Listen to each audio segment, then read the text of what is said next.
Okay, so you've decided you want to start photography, you want to buy a camera, and you start Googling, and we've all been there. I still do it today, even though I've got a number of cameras, and there is a huge selection out there, and you don't know where to start. You're probably told to buy a Fuji X100, and then you look at the price. Well, let's actually have a look at the price first and see what you can get for your money. So we're going to start with, what can you get for £500? Now, all of the cameras I'm going to talk to you about today are cameras that I own and I use, except for one, because I think I should probably mention it. So we're going to start with the Lumix GX1, and there are many cameras like this that you can buy, but I'm just going to show you that for what I'm holding in my hand here cost me less than £300. This body and then this lens, because this is a removable lens, micro four thirds camera, cost me together, I think, a little under £300 if I remember correctly. Add a spare battery and a memory card and you're at £300 thereabouts, maybe a little more, but you're well under £500, and you're certainly well under the £1,500 or £1,600, £1,700, £1,800 that you're told to spend on something like a Fuji or a Ricoh. And this will teach you everything that you need to know in basic terms about photography. Sure, this old technology is a little limited, but that's not what this is about at the moment. This is about learning, and it's about giving it a try, and you've only spent £300. You want to spend a little bit more. I'm still sticking with my micro four thirds cameras, and this here is a Lumix GX80. Now, in total, again, with a similar lens, this is a 14mm. The one on the previous one was 20. This selection here may cost you a little bit more. So this body itself might cost around £300, and then a lens anywhere between 80, 90, £200. So you could get one of these and two lenses. Get a kit lens, which has got some zooming capabilities, or grab a prime, which is what I like to use. What are you getting for the extra 100 or so pounds with this kind of camera? Well, you're getting a viewfinder so that you can hold it up to your face rather than rely on what you can see on the screen. And talking about relying on what you can see on the screen, this one's actually got an articulating screen so that you can actually hold it at different angles and still see said screen. You've got inbuilt image stabilization in this camera, and you've actually got 4K video capabilities. So we're still talking about a relatively old camera here, but you're getting those vintage vibes, you're getting some cool technology, and you're getting a lot of capability, and you're still under £500. Now, I don't use this one so much at the moment. I have been using it to have a little play around with some video, hence the weird grip on top here. But this is now an obsolete camera from Canon. It's a Canon M50. This also has a articulating screen, great for vlogging and video. You've got the EFM lens mount on here, so you can put interchangeable even lenses on there, and also you can put an adapter on here and you can put bigger lenses on,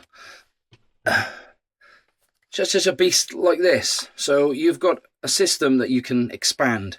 And I know I've mentioned the Fuji X100 a few times. You go and buy something like that, which is going to cost you upwards of £1,500. You're restricted to one focal length and one lens. And while I like prime lenses, I like to change my prime lenses. So here we are again, another prime. This is a 22mm lens on here. I'm not going to go into what all of these numbers mean at the moment. We may look at that on another video, but this effectively gives you a 35mm field of view, which is like your traditional point and shoot cameras.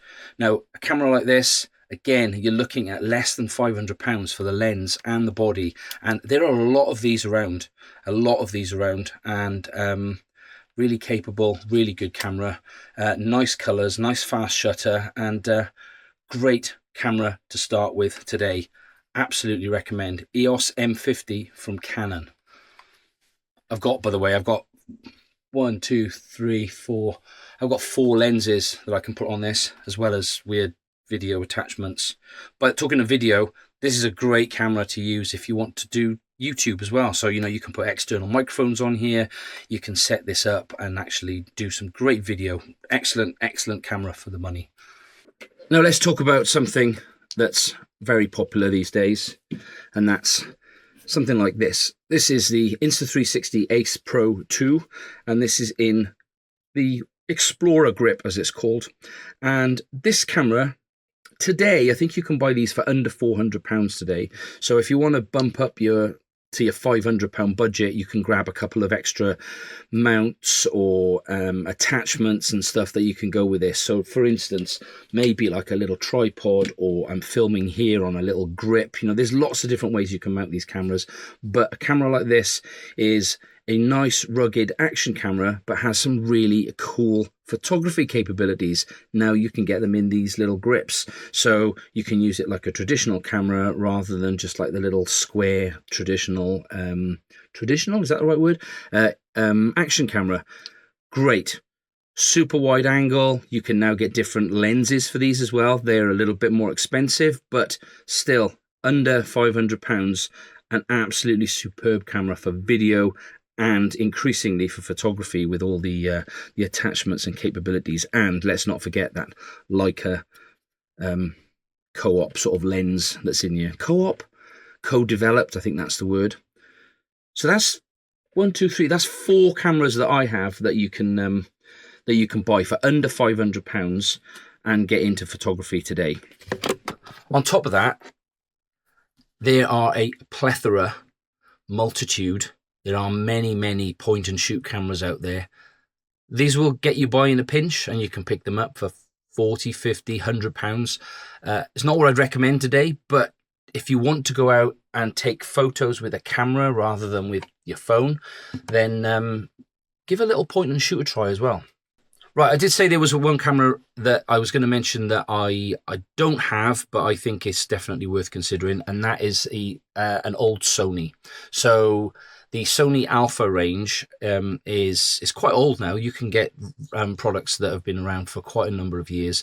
And the best thing about Sony is you get what they call their E-mount lens system. So you could buy an old camera today that has a compatible lens mounting system with the most expensive ones that you can buy today. So I say I don't have one of those cameras, but certainly it might be worthwhile taking a look at Sony if you're looking at getting into a different kind of camera system. Quick takeaway: you want to start photography, you have a small budget. As you can see, I have options that I use that cost me, and genuinely, this one that cost me less than £300 is probably the one that I use more often. There's plenty of options out there. You don't have to go out and spend thousands of pounds or even hundreds and hundreds of pounds to get yourself into this hobby. If you've got any questions about the cameras that I have, put them below, or if you've got any questions about anything, put them below, and I'll try my best to answer them. Yeah, see you in another video soon. I'm going to talk in another video soon, probably the next one, about what to take photographs of. I know it sounds a bit weird, but let's talk about that in another video.